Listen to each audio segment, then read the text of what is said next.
Everyone, welcome back to my channel IT core. क्या आपको English में गुस्सा करना आता है? क्या आपको पता है कि गुस्से के किस किस लेवल पे आप कौन कौन से इंग्लिश के वर्ड यूज कर सकते हैं जिससे आप सामने वाले को यानी कि ऑपोजिट पर्सन को बता सकते हैं कि आप गुस्से में हैं। मोस्ट ऑफ द टाइम लोगों को मैंने गुस्से में अब्यूसिव लैंग्वेज यूज करते हुए सुना है, बट उसके अलावा भी बहुत सारे ऐसे सब्स्टिट्यूट हैं जिससे कि आप इजीली किसी को बता सकते हैं कि आप गुस्से में हैं। तो उन सारे वर्ड्स की जानकारी के लिए हमारे साथ एंड तक बने रहिएगा ताकि आप अपना गुस्सा किसी को इजीली जाहिर कर सकें। लेकिन उससे पहले एक रिक्वेस्ट कि अगर आप मेरे चैनल पे नए हैं और आज ही आए हैं so please subscribe my channel and access my playlist, ताकि जितने कॉन्सेप्ट हमने इस जर्नी में कवर किए हैं आप उसका बेनिफिट लेते रहें। प्लस अब फ्यूचर में जो हम नए कॉन्सेप्ट आपको इंट्रोड्यूस कराने वाले हैं आपको उसकी नोटिफिकेशन टाइम टू टाइम मिलती है। तो स्टार्ट करते हैं हमारा आज का इंटरेस्टिंग लेक्चर। अपनी लास्ट क्लास में हमने आपको बीइंग का यूज बताया था कि बीइंग कितने 4 तरीकों से यूज किया जा सकता है, तो उसका एक शॉर्ट ओवरव्यू भी कर लेती हूँ। पहला, जब हम बीइंग को एडजेक्टिव के साथ यूज कर सकते हैं। ये तब यूज होता है जब हम किसी के टेम्पररी बिहेवियर को, यानी कि जो बिहेवियर थोड़ी देर के लिए था जैसे कि हाफ एन आवर 1 घंटे के लिए, उसको डिफाइन कर रहे हैं। एग्जाम्पल देख लेते हैं कि तुम आज क्यों शरारती हो रहे हो। दूसरा आइडेंटिफिकेशन था वो कंटिन्यूस फॉर्म में होना चाहिए। ठीक है, रहे हो, तो हम इसको ट्रांसफॉर्म कर लेते हैं। तुम आज क्यों शरारती हो रहे हो। Why are you being naughty today. So being के साथ क्या आया? Adjective, naughty. अब बीइंग का दूसरा यूज बताना था जब हम बीइंग को एज अ रीजन यूज करते हैं, यानी कि जब हम कारण डिफाइन करना चाहें, तब इस सेंस में हम बिकॉज, सिंस या फिर एज को एलिमिनेट कर सकते हैं, यानी उनकी जगह पे बीइंग का यूज कर सकते हैं। सो हिंदी में आइडेंटिफिकेशन क्या बताई थी? की वजह से या होने के कारण। अगर ये 2 वर्ड आ जाए तब हम बीइंग का यूज ऐसे कर सकते हैं, जैसे माता पिता होने के कारण या होने की वजह से उन्हें कई बार मुश्किल फैसले लेने पड़ते हैं। होने के कारण आ गया, अब हम बीइंग का यूज कर सकते हैं इसमें। आप चाहे तो इस सेंटेंस को बिकॉज से ही बना सकते हैं, जैसे कि they have to take the difficult decisions sometimes because they are parents।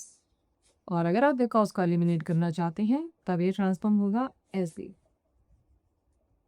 being parents they had to take the difficult decisions sometimes।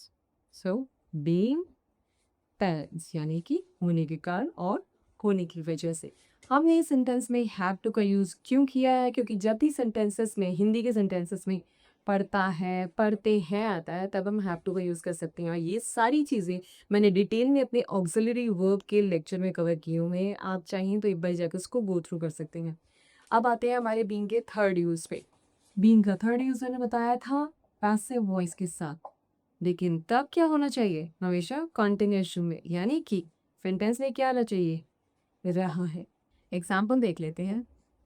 और साथ ही साथ जब हम बीइंग का पैसिव वॉइस में यूज करें तब वर्ब की थर्ड फॉर्म आएगी, जैसे कि खाना हॉल में परोसा जा रहा है। So the food is being served in the hall. So इनके साथ वर्ब की थर्ड फॉर्म आई। Is, am, are, was, were, इनके साथ बीइंग जब भी आएगा तब साथ में वर्ब की थर्ड फॉर्म आएगी।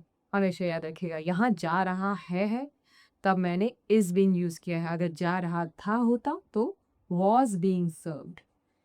और जो बीइंग का लास्ट यूज़ है वो बहुत ईज़ी है, यानी कि वो फ्रेज़ल वर्ब है, फॉर द टाइम बीइंग। ये तब यूज़ होता है जब आप फ़िलहाल या फिर थोड़ी देर, इन दोनों वर्ड की जगह पर इंग्लिश में आप फॉर द टाइम बीइंग का यूज़ कर सकते हैं। अब आते हैं हमारे आज के कॉन्सेप्ट पर। हमारा आज का लेक्चर बहुत इंटरेस्टिंग है, यानी कि आज के लेक्चर में हम आपको अपना गुस्सा ज़ाहिर करना बताएंगे without using any abusive language. और हमारी क्यू में पहला वर्ड है हे। हिंदी में इसका मीनिंग है अरे। तो पहला एग्जाम्पल भी देख लेते हैं इसका कि अरे तुम वहाँ क्या कर रहे हो। तो अरे की जगह पे क्या यूज़ कर सकते हैं? Hey, what are you doing there? Second example देखते हैं। अरे तो मेरे टेबल से अपने पैर हटा। पर क्या हो गई है कार्य की जगह पे? Hey you get your feet off my table. अब अपने दूसरे वर्ड पे आती है। ये दूसरा वर्ड है द हेक या फिर द हेल। ये वर्ड तब यूज होता है हमारे गुस्से में जब इसके साथ कंफ्यूजन ऐड कर देते हैं हम। हालांकि आप गुस्से में तो हैं, लेकिन आप कंफ्यूजन में भी है। फॉर एग्जाम्पल अपना पहला सेंटेंस ले लेते हैं हम। और एक और इम्पॉर्टेंट चीज, ये तब यूज होते हैं जब सेंटेंस पे क्वेश्चन मार्क आए।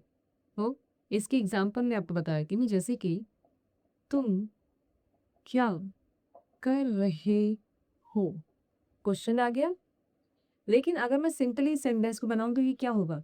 तुम क्या कर रहे हो, व्हाट आर यू डूइंग। लेकिन अगर आप गुस्से में हैं और आप अपना इंप्रेशन दिखाना चाहते हैं, आपके एक्सप्रेशन एक्सप्रेस करना चाहते हैं, तभी सेंटेंस कैसे बनेगा? जैसे कि what the heck are you doing. So the heck, आप गुस्से में नहीं, क्योंकि आपको अपने एक्सप्रेशन शो करने में what the heck are you doing. दूसरा एग्जाम्पल देख लेते हैं कि ये कैसे हुआ। सिंपल सेंटेंस कैसे होगा? How did this happen. ठीक है, लेकिन अगर आप गुस्से में हैं तो कैसे होगा ये sentence? So how the hell did this happen. अब आप गुस्सा जाहिर कर रहे हैं, the hell, how the hell did this happen. So आपके एक्सप्रेशन बहुत इंपॉर्टेंट है जब भी आप इन वर्ड का यूज करना चाहते हैं, यानी कि एंगर, अपने एंगर को रिप्रेजेंट करना चाहते हैं। हमारा तीसरा वर्ड है ऑन अर्थ। ये भी गुस्से में यूज करने वाला एक वर्ड है। एग्जाम्पल देख लेते हैं कि तुम यहाँ क्या कर रहे हो। अभी थोड़ी देर पहले मैंने यही सेंटेंस द हिल और द हेक से बनाया था, यानी कि आप चाहिए तो इस सेंटेंस में द हिल या फिर द हेक का भी यूज कर सकते हैं, या फिर ऑन अर्थ का भी यूज कर सकते हैं। इसमें कोई हार्डकोर गाइडलाइंस नहीं है, तो जब भी चाहें तो आप ऑन अर्थ, द हिल या द हेक किसी वर्ड को पिक करके अपना गुस्सा एक्सप्रेस कर सकते हैं। सो तुम यहाँ क्या कर रहे हो? What on earth are you doing here? So on earth यानी कि WH फैमिली की बिल्कुल डायरेक्ट बाद में हमने on earth का यूज किया। अब क्यों में हमारा नेक्स्ट वर्ड है ओए। दो अल्फाबेट से बना हुआ एक छोटा सा वर्ड, लेकिन ये बहुत ही एग्रेसिव वर्ड माना जाता है और इसको हम हे की जगह पे यूज करते हैं। यानी कि जब आप हे की जगह पे ज्यादा गुस्सा शो करना चाहते हैं तब हम ओई वर्ड का यूज करते हैं। ये किस लैंग्वेज में यूज होता है? Most of the time British या फिर ऑस्ट्रेलियन लोग इस वर्ड का यूज करते हुए आपको गुस्सेले दिख जाएंगे। जैसे कि अरे मेरे लॉन से दूर हटो। अब ये होगा ओए, get care of my lawn. देखा? ओए, aggressive version of hey. Next word है darn it या फिर dang it।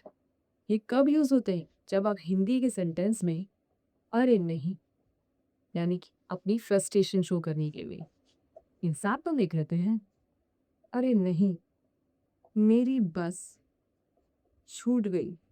अरे नहीं की जगह पे हम दोनों में से कोई भी प्रोड्यूस कर सकते हैं, यानी कि turn it, I missed the bus. देखा, टर्न इट यानी कि अपना फ्रस्ट्रेशन शो करना। इनकी जगह पे एक और वर्ड है यानी कि शूट। तभी आप फ्रस्ट्रेशन शो कर सकते हैं। देखिए कि माइनर मिस्टेक्स के लिए होता है, जैसे कि अरे नहीं, मैंने अपना